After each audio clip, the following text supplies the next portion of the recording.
This Week in Startups is brought to you by Fin. Fin takes care of administrative tasks so you can make better use of your time and be more productive. Try Fin for free by going to fin.com/twist. And Walker Corporate Law, specializing in the representation of entrepreneurs. Visit walkercorporatelaw.com.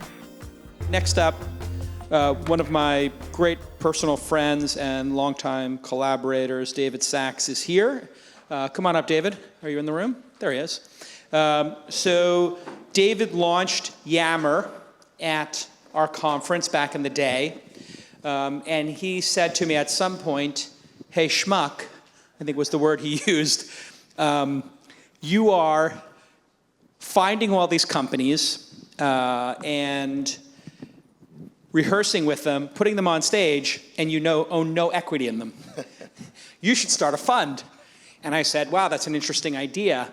How do you do that? And he said, well, I'll give you money and then start a fund. So David Sachs was, in fact, the first LP for Launch Fund 1. Thank you for that. And has continued to be an LP, and we continue to share deal flow together. So please join me in welcoming David Sachs. You were doing all the work. You just you weren't making any money. So yeah, we had to fix that. Yeah, I had to get my beak wet. I had to get a taste, just a little taste for J-Cal. But since then, that monster has been created, and you went from working at Zenefits, or investing heavily, taking over Zenefits, cleaning up a little bit of a mess over there. We'll talk about that a bit. But before that, of course, you did Yammer, sold it to Microsoft for $1 billion. From start to finish, the launch of Yammer at the conference to the sale of Microsoft, how many months, years was that? About 3.5. Yeah. And at the time, this was considered an outrageously fast unicorn sale. Since that time, however, things have changed a bit. What did you learn about scaling Yammer from 0 to $1 billion in 3 years and change to what's happened now?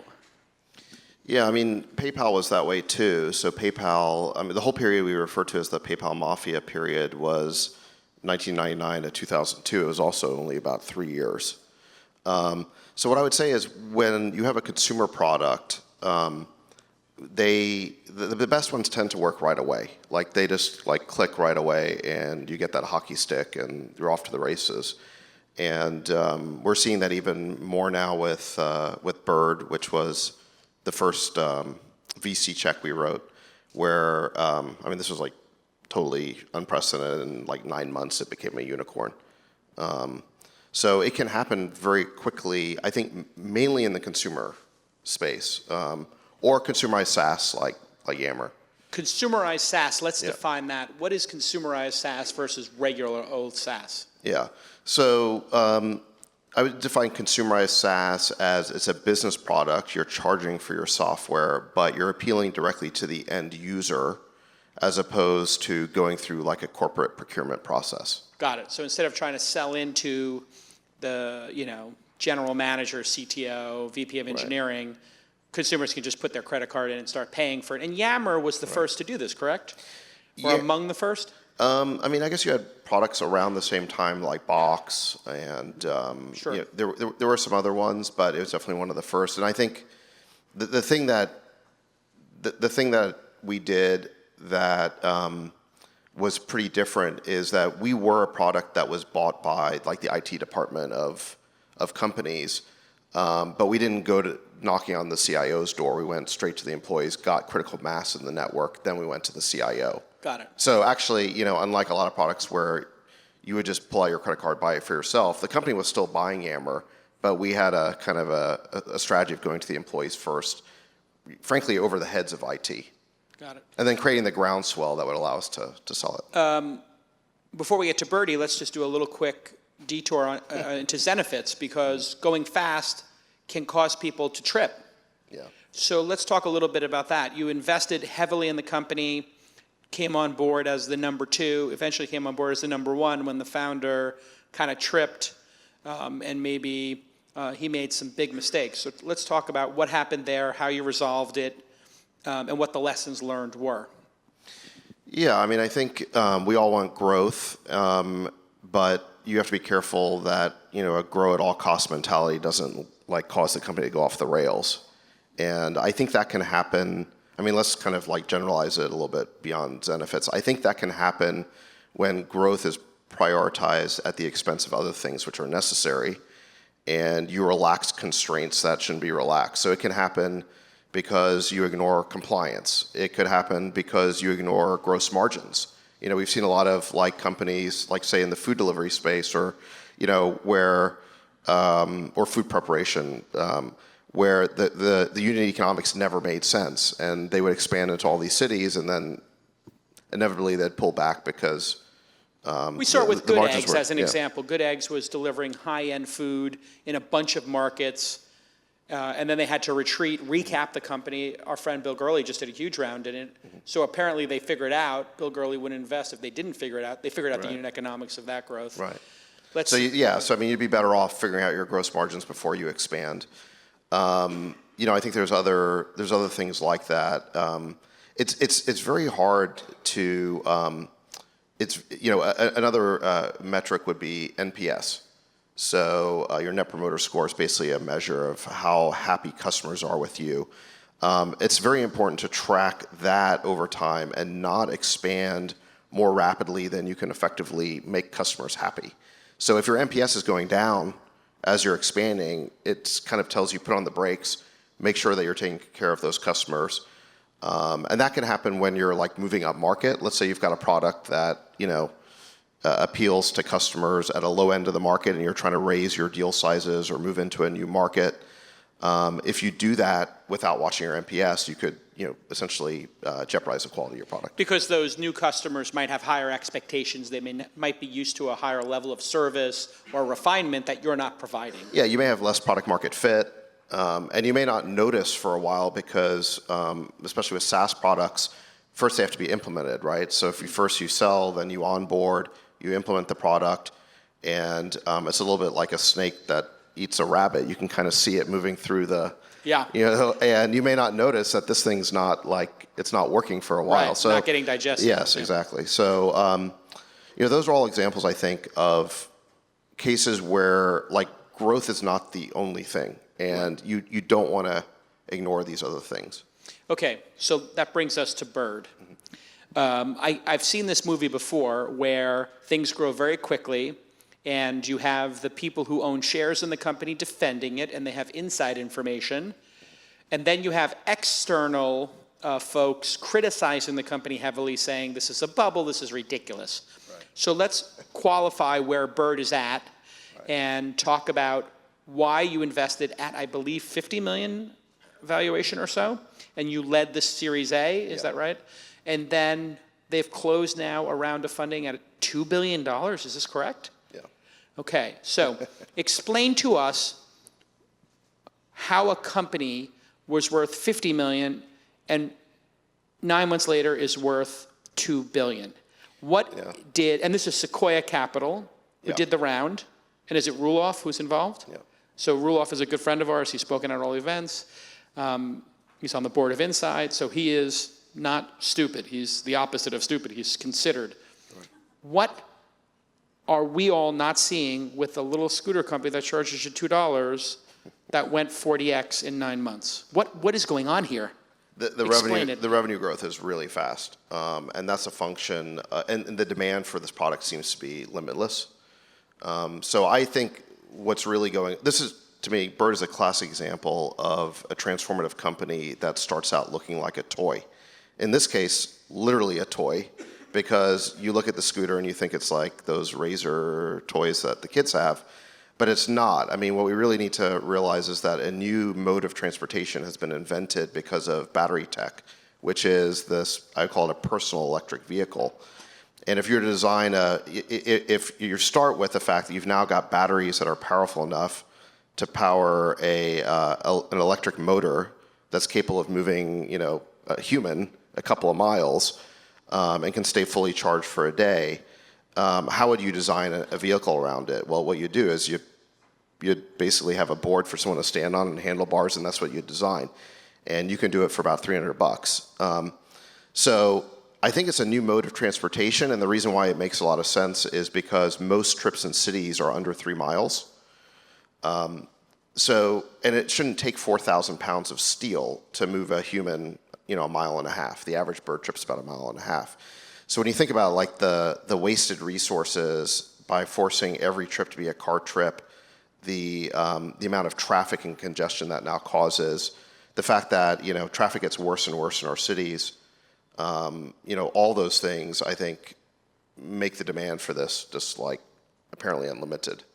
And how did it wind up getting to $2 billion? I'm curious. Was there just massive competition for the deal for the Series B? Was it a competition, and how did it get to $2 billion? Because it is a big number. You would agree. Yeah, I mean, I think it just got there like all rounds do, all sort of hotly contested or bidded up rounds. Just it's a function of supply and demand. Okay, let's talk about Fin. I've been using Fin, and it is amazing. There are not enough hours in the day to get all your tasks done. And what are your options?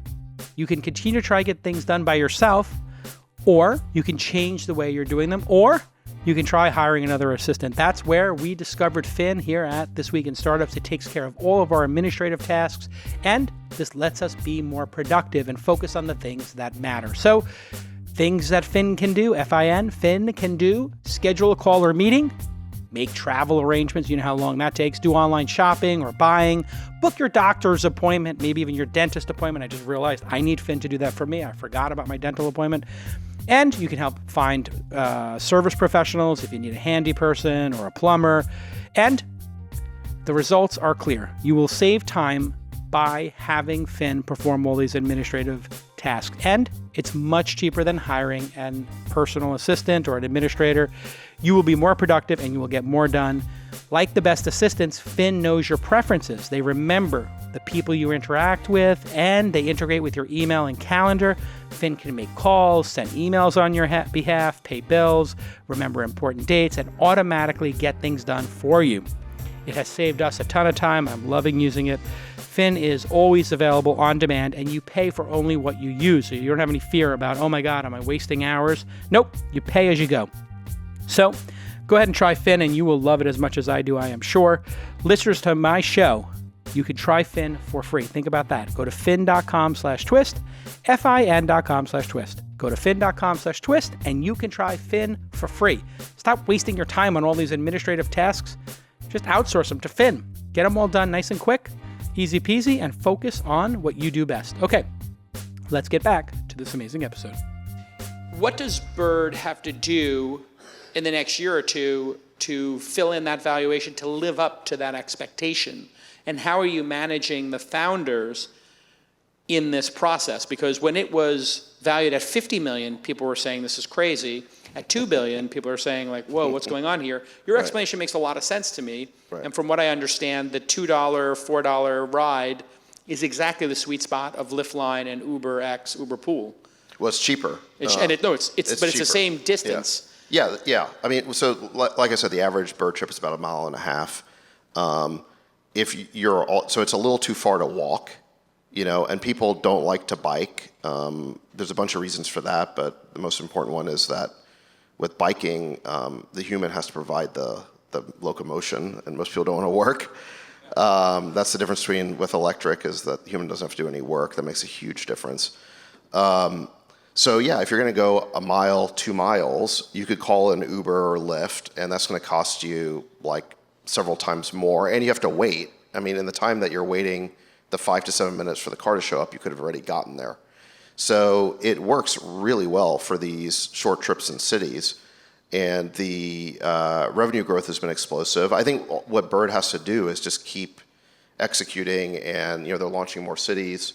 They have to stay the leader in the space that they invented. So that's the key, stay the leader in the space. Uber, which you're an investor in as well, relatively early as well, bought Jump. Jump said on my podcast that they were going to go into scooters.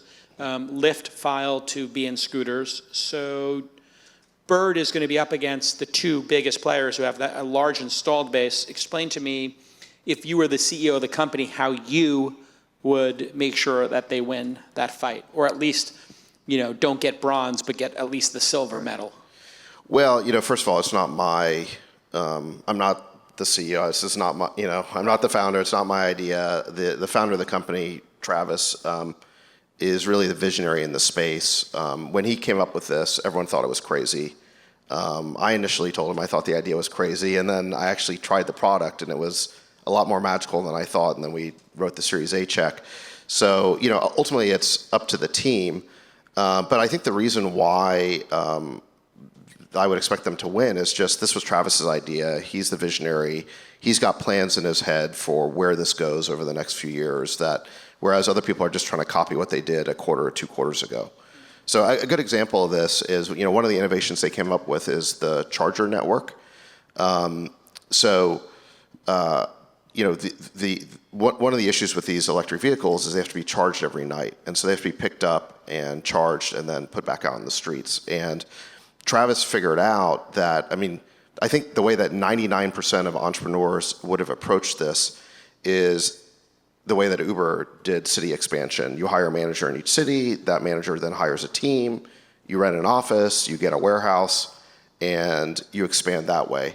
And what Travis figured out is first of all, he realized if he did that, it'd be extremely slow to roll this out. So what he did is he created this gig economy around chargers, and they're able to acquire, basically their operations team is, gig economy labor, and it allows them to move into a city without having any physical footprint, without having real estate. They don't have to sign a lease. They don't have to, rent a warehouse.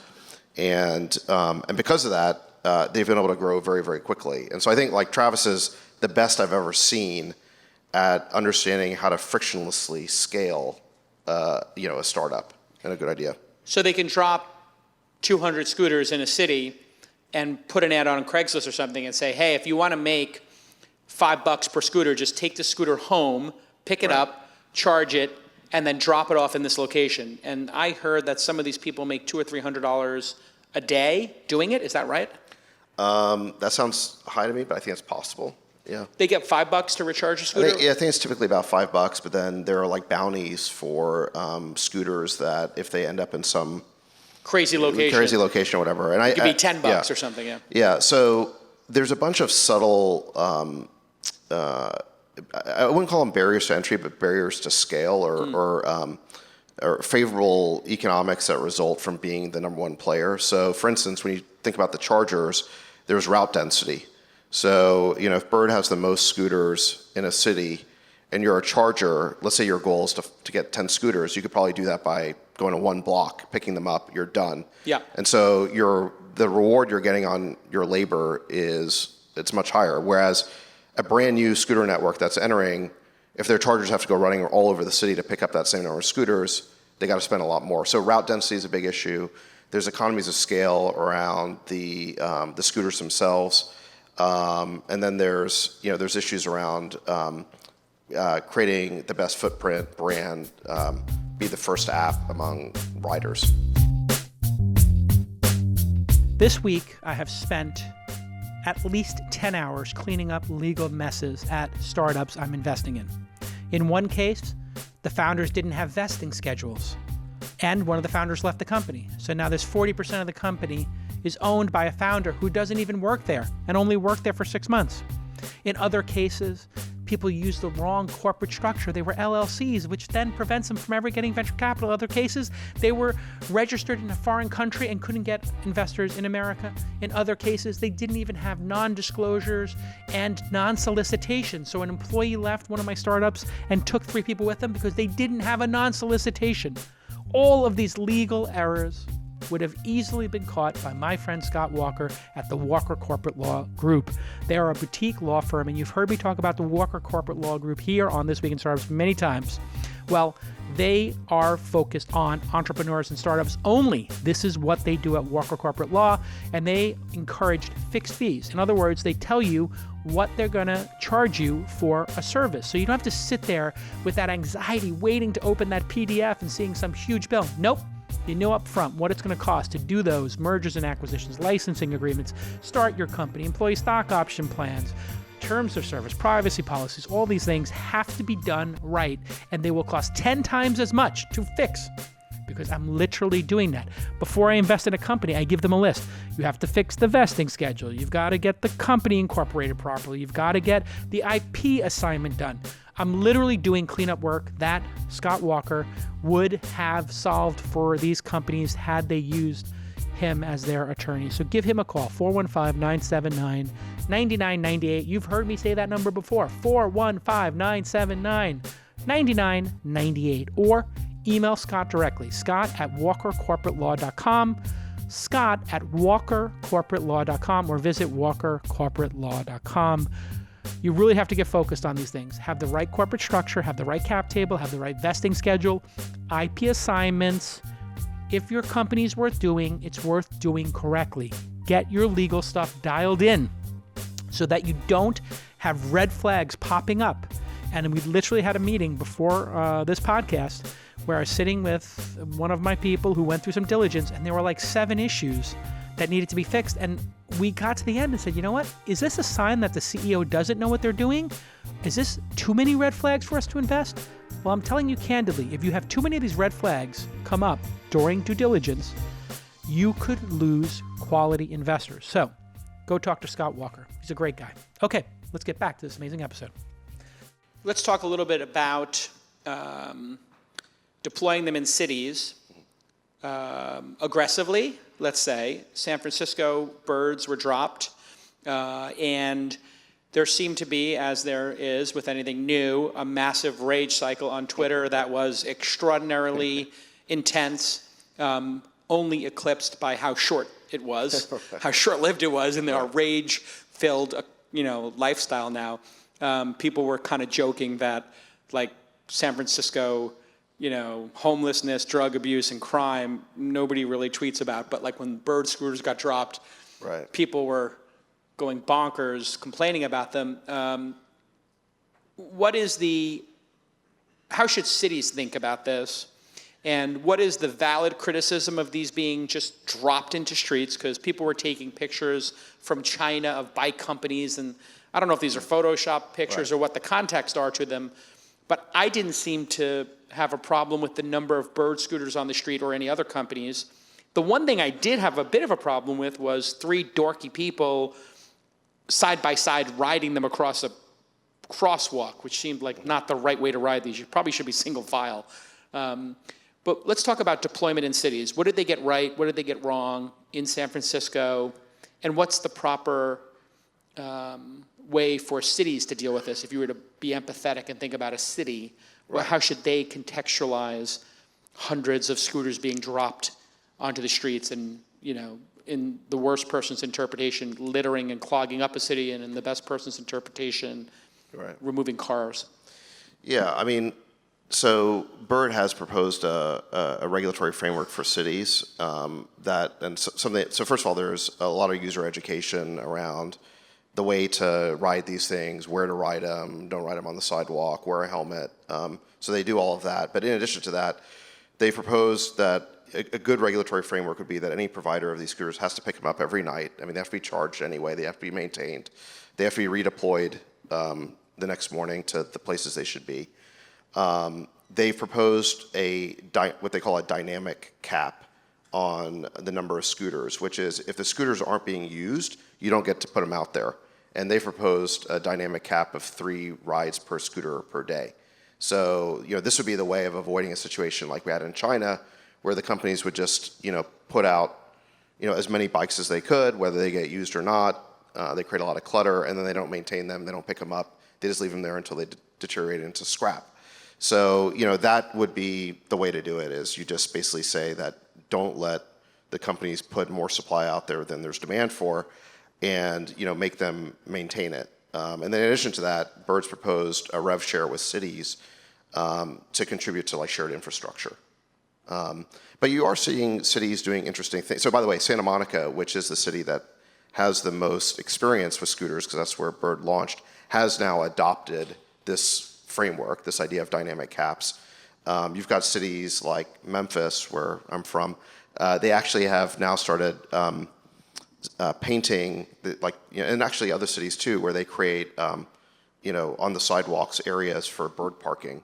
All it takes is some stencils and spray paint, and you basically designate an area as scooter parking. So there are, I think, solutions to this problem, and and I think part of it also is just that people's baselines have to change. Cars create a tremendous amount of clutter in cities, but we've just gotten used to accepting it and seeing, we've gotten, and I think once people realize that these scooters are a legitimate new mode of transportation that ultimately makes cities more livable, reduce pollution, help us get around, reduce traffic, I think there'll be greater acceptance. You and I were old enough to remember the Segway, and this seemed to be the false start. Right. For this industry. Why did Segway not work, and why is this so explosive in growth and adoption? I think the Segway is a classic example of a too soon product.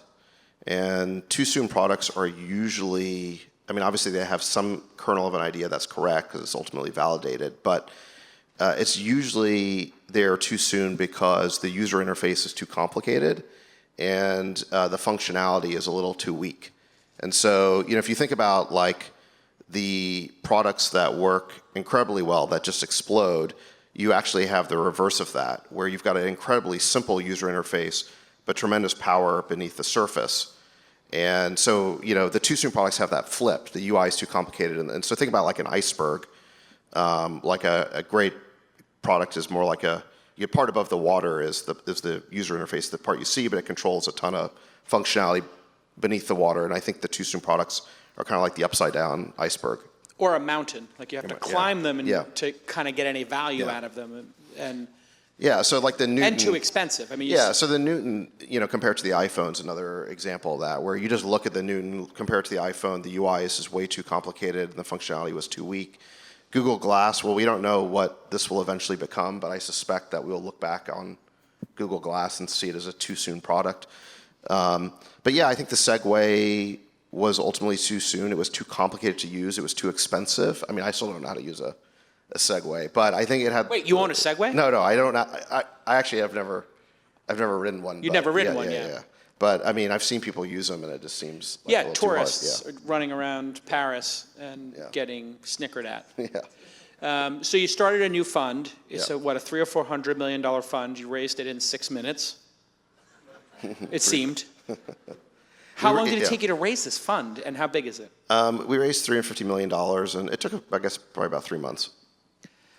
Which is ridiculous. Few people can pull that off. What is it that made it so easy for you to pull off a cold start to what most people take a lifetime to build up to as a venture firm? Well, I've been investing as an angel investor for almost 20 years, and so I had a pretty extensive track record for investing in 80 companies or something like that, and something like 13 unicorns, or I don't know exactly how many it was. So I was able to show LPs a pretty long track record, and it was kind of the fun was it wasn't really a cold start. It was more an extension of what I was already doing.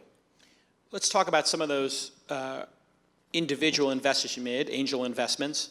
I heard, I don't know if this is correct, that you did the Series B of House as an individual. Is that true?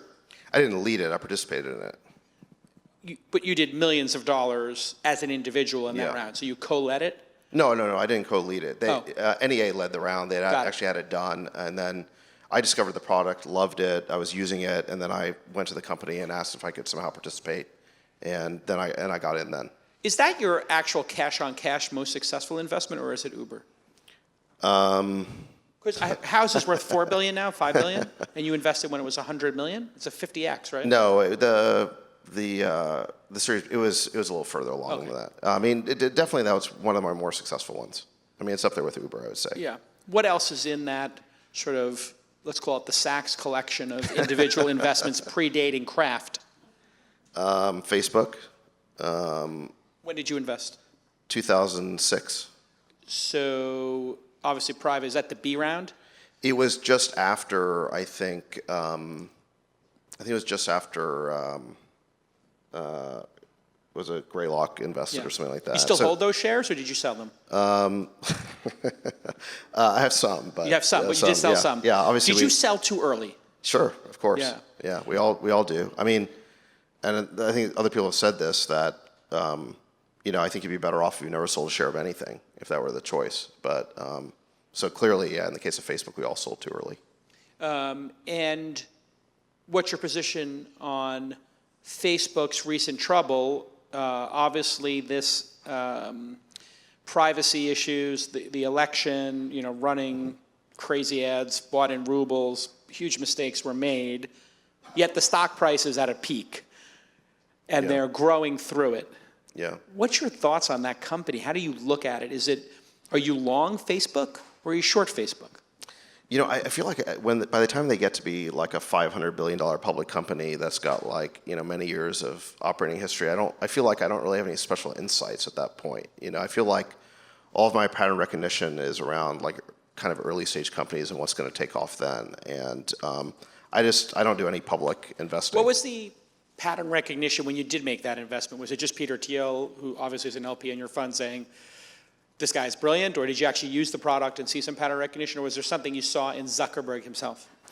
I think it was, at the time, MySpace was the dominant social network, and my initial reaction to Facebook, this is very early, 2004, 2005, was how are they going to overcome MySpace's network effects, because the interlocking friend graph is a very, very powerful network effect, as we see now with Facebook. And actually, the thing I remember is Peter introduced me to Zuckerberg very early on, and the thing that Zuck was very focused on was engagement. And he was able to point to engagement stats showing that Facebook was used far more than MySpace. And so that was really interesting. And then the thing they did was launch Newsfeed, where I don't know if you remember, Newsfeed was launched in, I think, around mid-2006. And before Newsfeed, the way that social networking worked was it was all about profiles. You would just surf profiles and see what people were doing. And if you wanted to see what had changed, you would just have to go to people's profiles and sort of stalk them or something. And then the Newsfeed changed all that by aggregating all the changes in one place, and then eventually you could post directly into the feed. That came later. But the newsfeed was really the thing where I think once they had that, it just propelled them way beyond. MySpace could never do that because MySpace's data was never as structured. And so at that point, it became really clear that, you not only had fantastic growth and great engagement, but you also had a pace of innovation that MySpace just wasn't keeping up with. And it was pretty obvious that they were going to win at that point. You were super enthusiastic on the Twitter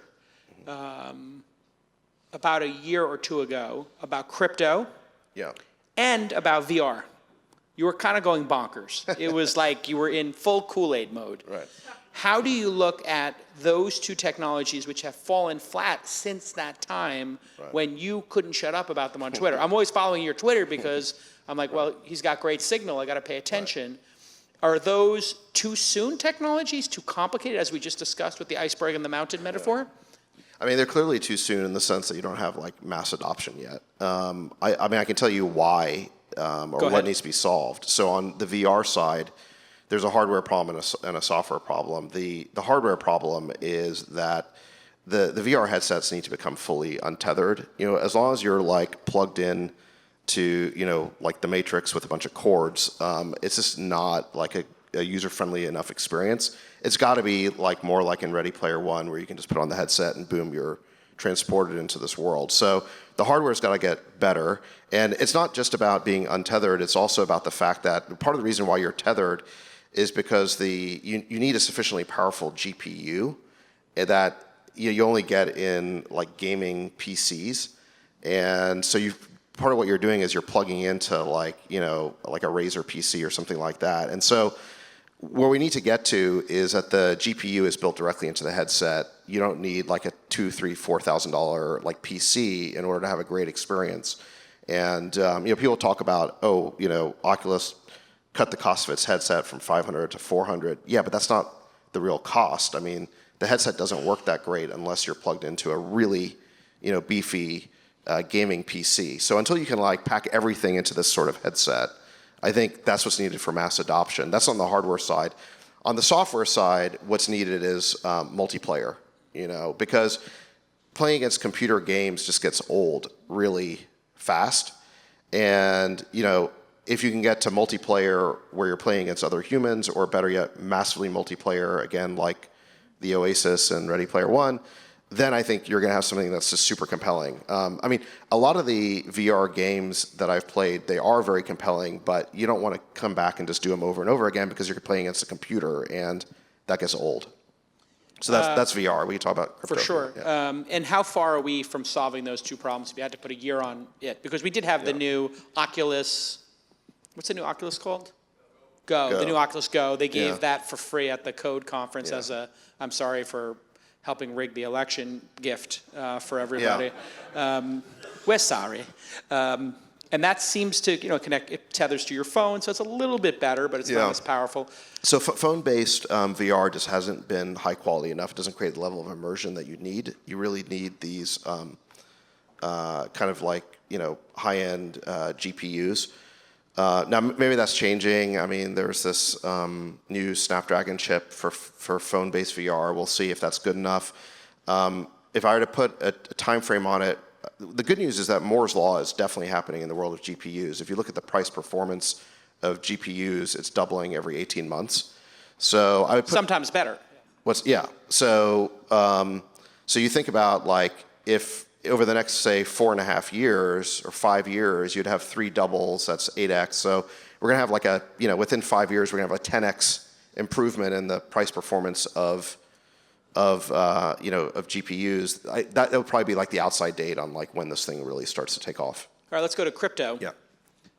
When you guys launched Craft, some people were saying it was a crypto fund. I don't know if that was just because you and your partner, Bill Lee, were passionately talking about crypto. Yeah. Is it a crypto fund? What percentage of the fund is crypto? And what's your take on the crypto apocalypse that's occurred since December, where 2/3 of the value has evaporated? So crypto is a theme. We're very interested in all emerging new technologies and platforms. But obviously, as an investor, you have to stay open-minded. I wouldn't have predicted when I started the fund that like Bird would be this, that we would be in like a scooter sharing company. So, as the VC, you don't come up with the ideas, the entrepreneurs do, and so you got to keep an open mind. But crypto is definitely a theme that we were interested in, we're still interested in. We've made a number of bets in that area. I like all of our bets. The one that, we've incubated one company called Harbor, which is creating what you might say are legal ICOs on the blockchain. ICOs are the one proven application of the blockchain to do fundraising. The problem is historically it hasn't been compliant. So we started thinking about, well, could you solve that problem? Could you actually do compliant fundraising on the blockchain? We think that's an enormous opportunity, and the team's getting ready to launch soon, so I think that's pretty exciting. And the other really big bet we made was in BitGo, which is doing institutional custody for crypto. Again, it's another compliance-driven sort of picks and shovels play where if you're a hedge fund, in order to even hold crypto, you not only need some sort of wallet and custodian, you also need a custodian with the right licenses. And BitGo is the only company that has that. To make sure that you don't lose it. To make sure you don't lose it. Get exactly. hacked. Yeah, exactly. So we've made some of these picks and shovels plays, and we've made some smaller bets in we've tended not to be that active on sort of tokens, the part that you're talking about. Yeah. I think, we're kind of making traditional like seed stage or private or like VC type bets. So this is private in the room, and so many people here are members of the syndicate and participated in the Cafe X deal, so they know that that's going down, and we're obviously wrapping that up. Right. Let's talk a little bit about Cafe X and why you're interested in that company, what you see there, what you think we need to do to turn a Cafe X into a Bird or a Cafe X into an Uber. Yeah, so the product is beautiful. I saw Henry back here somewhere. Yeah. Henry's done an amazing job designing that product. It's really beautiful. The coffee is great. So the product is awesome. And like Bird, I think it could have what I call real world virality. So the reason why Bird exploded is if you saw somebody riding a bird whizzing by you. You've never seen one of these like vehicles before. It's a new form factor. You're like, whoa, what is that? Now you see one on the street, you walk up to it, you can just download the app, scan the QR code, and you're off to the races. And so there's this real world virality going on where observers convert into users, and then it feeds the next cycle. And I think it's possible to create vectors like that in the real world. And I would say that the potential for CafeX is to create a vector like that where it's not just on the users, but among like building managers. So let's say that you're a landlord, a building owner, a building manager, and you want to create, a robotic coffee, not create, if you want to have a robotic coffee shop as an amenity in your building or on your property, every time, let's say that 1% of CafeX's customers are in that position. If they go to a CafeX machine, have a great experience, and CafeX just puts www.cafex.com like signage. Yeah. People go there, and you get the flywheel going. Yeah. So I think, like, to me, that's how you could get something that would just explode. Now, you asked the question, what does the company need to do to have that kind of explosion? And what I would say is you've got to think the way that Travis did at Bird, which is he thought about how do I systematically remove friction from that flywheel. So he knew that his biggest source of friction was charging.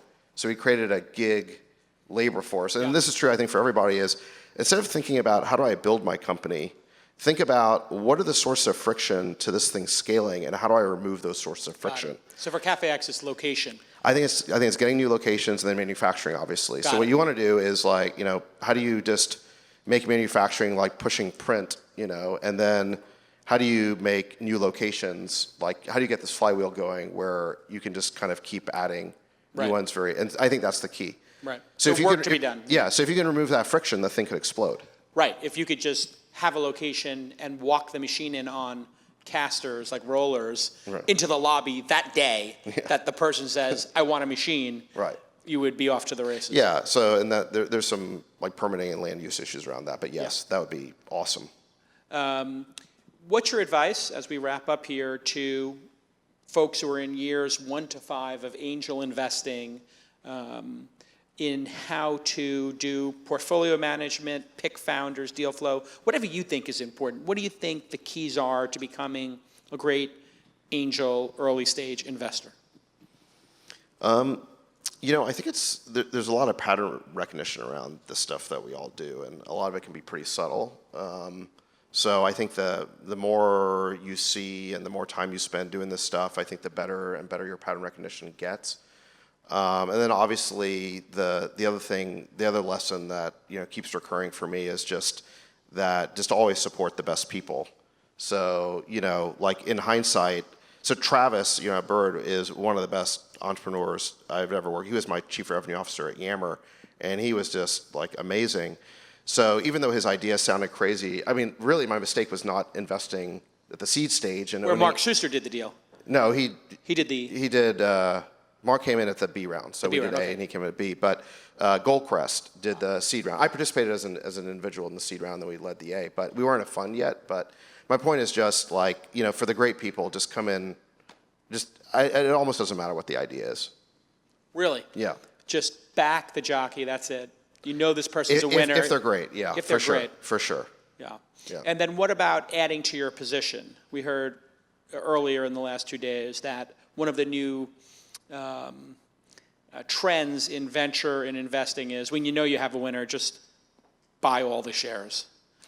What do you think of the buy all the shares mentality that we see? Well, buy whose shares? Well, if you have a breakout, you have Bird, or if you had Uber, or just whatever is, you get that sense is breaking out. House, Slack, whatever. Do you subscribe to the buy all the shares, and are you active on secondary markets to do that? Generally, yes. Because it's so rare that you actually get like a breakout that when you do, you want to like capitalize on that. And so, what I learned from the whole Bird experience is how valuable pro rata rights can be. You don't think it doesn't seem like ex ante that they'd be that valuable, but I can tell you that like when Sequoia ended up doing this round, that was like the hottest round I've ever seen. Everyone was fighting for an allocation. And to have your allocation guaranteed was really nice. And, and it just in general, it's in the company's interest to diversify their investor bases. So, so the pro ratas really matter in the best deals. And, but generally, yes, I agree with you that like when you've got a winner, and it's actually hard to know in the early stages, but it does make sense to kind of back up the truck. Is it in the best interest of founders to have a diversification of investors, or is it in the best interest to quickly do fundraising? So WhatsApp, famously, at Sequoia, they did all the rounds of funding. I don't think there were many outside investors, certainly no institutional ones, and they just rode that straight up to 19 billion before anybody knew what it was. Yeah. What do you think of that strategy, you know what, I trust my investor, I don't mind them getting into a larger percentage, and I don't want to ever tip anybody off and do a roadshow?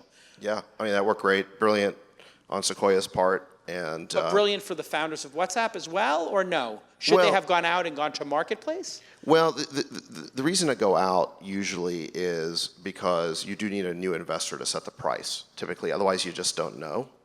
But I do like the idea of, if you have a good idea, not taking it all over town, and one of the reasons why with Bird, we actually did that investment about 9 months ago. We stayed in stealth for about 6 months on that.